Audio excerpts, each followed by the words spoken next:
कभी आपने नोटिस किया है हम में से बहुत लोग लव को फील करने से पहले इमेजिन कर लेते हैं। मतलब किसी ने थोड़ा अटेंशन दिया, थोड़ी डेप्थ दिखाई, 2-4 इंटेंस बातें की और हमें लगने लगता है बस यही ट्रू लव है।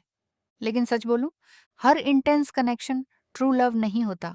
हर ऑब्सेशन सोल कनेक्शन नहीं होता और हर दर्द प्रूफ नहीं होता कि प्यार बहुत गहरा है।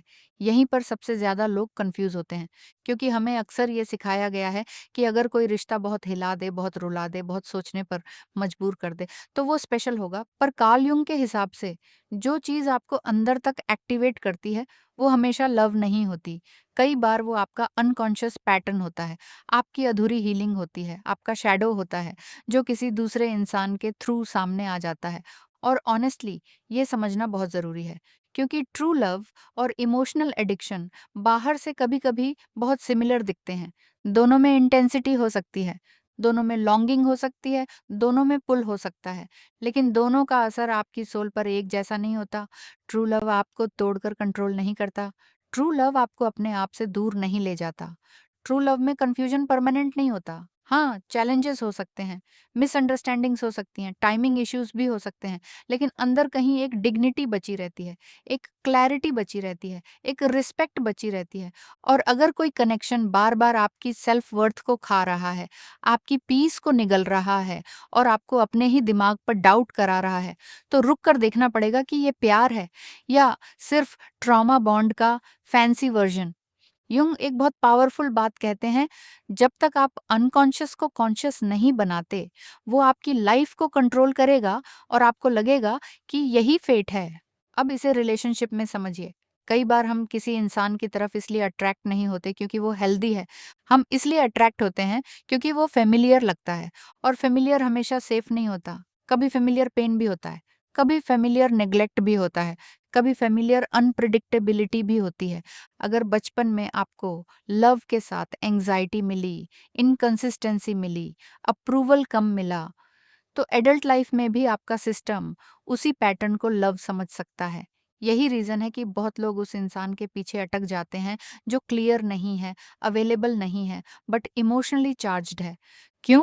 क्योंकि सोल नहीं, नर्वस सिस्टम बोल रहा होता है। और नर्वस सिस्टम कई बार पीस को बोरिंग समझता है और केओस को केमिस्ट्री। ये लाइन याद रखिए, chaos is not chemistry, anxiety is not intuition, obsession is not devotion, और एब्सेंस हमेशा डेप्थ का प्रूफ नहीं होती। ट्रू लव को कैसे पहचाने? सबसे पहला साइन, आपके अंदर धीरे धीरे क्लैरिटी बढ़ती है। मैं ये नहीं कह रही कि सब कुछ परफेक्ट होगा, मैं ये भी नहीं कह रही कि आप कभी ट्रिगर नहीं होंगे, लेकिन ट्रू लव में टाइम के साथ कंफ्यूजन कम होती है। अगर टाइम के साथ आप और ज़्यादा उलझ रहे हैं, और ज़्यादा गेस कर रहे हैं, और ज़्यादा डिकोड कर रहे हैं, तो कुछ ऑफ है।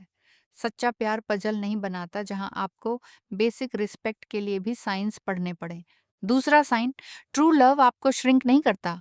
आपने देखा होगा कुछ रिश्तों में इंसान अपनी वॉइस लूज कर देता है। वो कम बोलने लगता है, कम मांगने लगता है, कम एक्सपेक्ट करने लगता है, कम महसूस करने लगता है, बस इसलिए कि सामने वाला दूर ना चला जाए। ये लव नहीं है, ये सर्वाइवल मोड है। ट्रू लव में आप छोटे नहीं पड़ते, आप और सच्चे होते जाते हैं।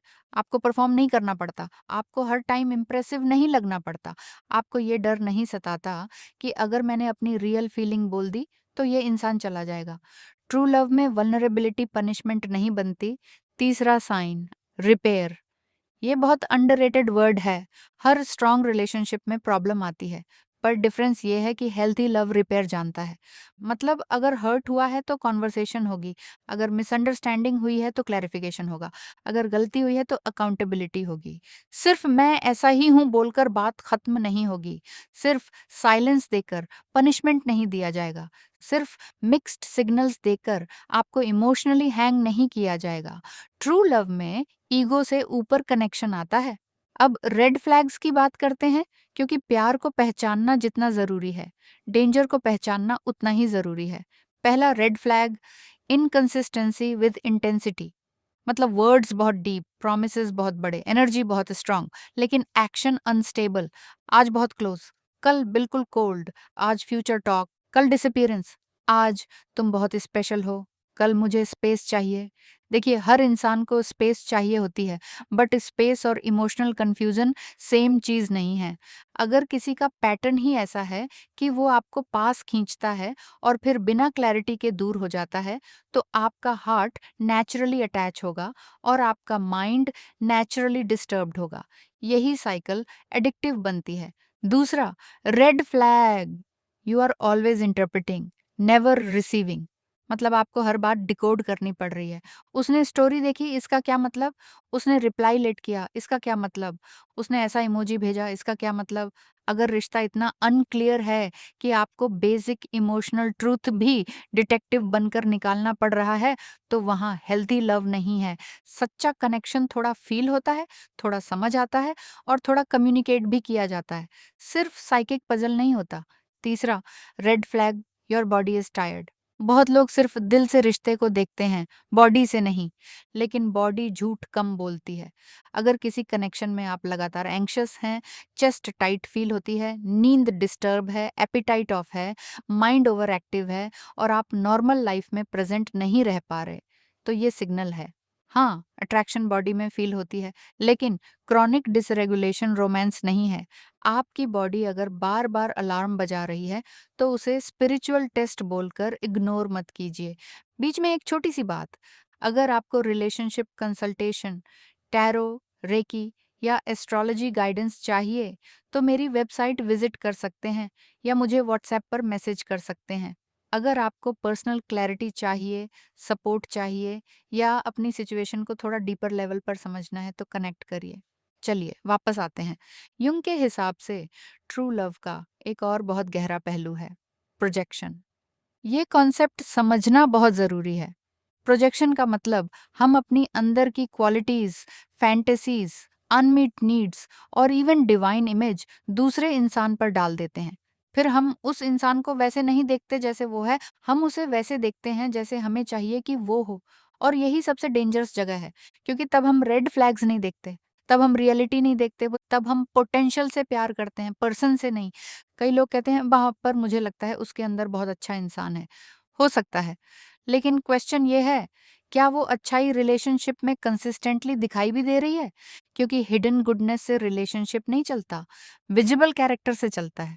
पोटेंशियल, प्रॉमिस, पेन, पोएट्री, ये सब अपनी जगह हैं, लेकिन डेली लव एक्शंस में दिखता है। कैसे बात करता है, कैसे सुनता है, कैसे कॉन्फ्लिक्ट हैंडल करता है, कैसे आपकी बाउंड्रीज ट्रीट करता है, कैसे आपकी नो को सुनता है, कैसे आपकी वल्नरेबिलिटी को होल्ड करता है। यही असली टेस्ट है। और युंग की लैंग्वेज में बोलें तो मेच्योर लव तब आता है जब प्रोजेक्शन कम होती है और परसेप्शन बढ़ती है। मतलब आप सामने वाले को फैंटेसी नहीं, ह्यूमन बीइंग की तरह देख पाते हैं। उसकी लाइट भी, उसकी लिमिटेशन भी, उसकी कैपेसिटी भी, उसकी इमेच्योरिटी भी, और फिर भी आप ग्राउंडेड डिसीजन लेते हैं। ये मेच्योर लव है, ना ब्लाइंड आइडियलाइजेशन, ना सिनिकल डिस्ट्रस्ट, बस क्लियर सीइंग। एक और बात जो शायद सुनने में सिंपल लगे, बट बहुत डीप है। ट्रू लव आपको अपने लाइफ पाथ से हटाता नहीं, अलाइन करता है। अगर किसी कनेक्शन के बाद आपकी क्रिएटिविटी मर रही है, काम टूट रहा है, फोकस बिखर रहा है, सेल्फ रिस्पेक्ट गिर रही है और पूरी लाइफ सिर्फ उसी इंसान के अराउंड घूम रही है, तो वहां पॉज लेना चाहिए। क्योंकि हेल्थी लव लाइफ को एक्सपैंड करता है, सिर्फ रोमांटिक ड्रामा को नहीं। ट्रू लव के बाद आप अपने फ्रेंड से भी कनेक्टेड रहते हैं, अपने वर्क से भी, अपनी हेल्थ से भी, अपनी स्पिरिचुअलिटी से भी। आप डिसॉल्व नहीं हो जाते, आप इंटीग्रेट होते हैं। यही हेल्थी यूनियन है। और अगर आप पूछें तो क्या ट्रू लव में पेन नहीं होता? होता है, बिल्कुल होता है, लेकिन उसका टेक्सचर अलग होता है। उसमें ह्यूमिलिएशन नहीं होती, उसमें क्रॉनिक डिसरिस्पेक्ट नहीं होता, उसमें इमोशनल स्टारवेशन नहीं होती, उसमें आपकी सोल लगातार बेगिंग मोड में नहीं रहती।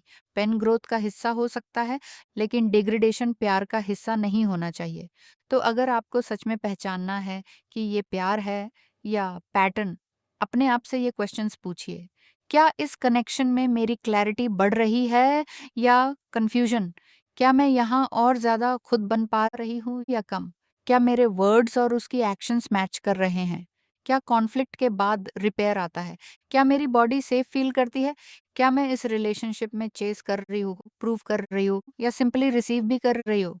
और सबसे इम्पोर्टेंट, क्या मैं इस इंसान से प्यार कर रही हूँ या उस वर्ज़न से जो मैंने अपने माइंड में बना रखा है? ये सवाल अनकंफर्टेबल हैं, लेकिन हीलिंग हमेशा कंफर्ट से नहीं, ऑनेस्टी से शुरू होती है। और शायद ट्रू लव का पहला स्टेप भी यही है, दूसरे को पहचानने से पहले अपने पैटर्न को पहचानना, दूसरे की एनर्जी को पढ़ने से पहले अपनी नीड को समझना, दूसरे की अवेलेबिलिटी देखने से पहले अपनी सेल्फ वर्थ को एक्टिवेट करना। क्योंकि जब आप खुद से दूर होते हैं, तब ऑलमोस्ट एनीथिंग लव जैसा लग सकता है। लेकिन जब आप खुद से जुड़े होते हैं, तब आपको फ़र्क समझ आने लगता है। फिर आप इंटेंसिटी से इम्प्रेस नहीं होते, आप इंटीग्रिटी देखते हैं। फिर आप वर्ड्स से नहीं बहते, आप कंसिस्टेंसी देखते हैं। फिर आप फैंटेसी में नहीं अटकते, आप रियलिटी देखते हैं। और शायद यही ट्रू लव की शुरुआत है। पहले इनर ट्रूथ, फिर आउटर लव। अगर आज की बात ने आपको थोड़ा भी टच किया, थोड़ा भी क्लैरिटी दी, तो इस पॉडकास्ट को लाइक करिए, सब्सक्राइब करिए और कनेक्टेड रहिए, क्योंकि हम यहाँ सिर्फ लव स्टोरीज नहीं, लव की ट्रुथ टॉक करते हैं। और याद रखिए, सच्चा प्यार आपको खोता नहीं, आपको आपसे मिलाता है।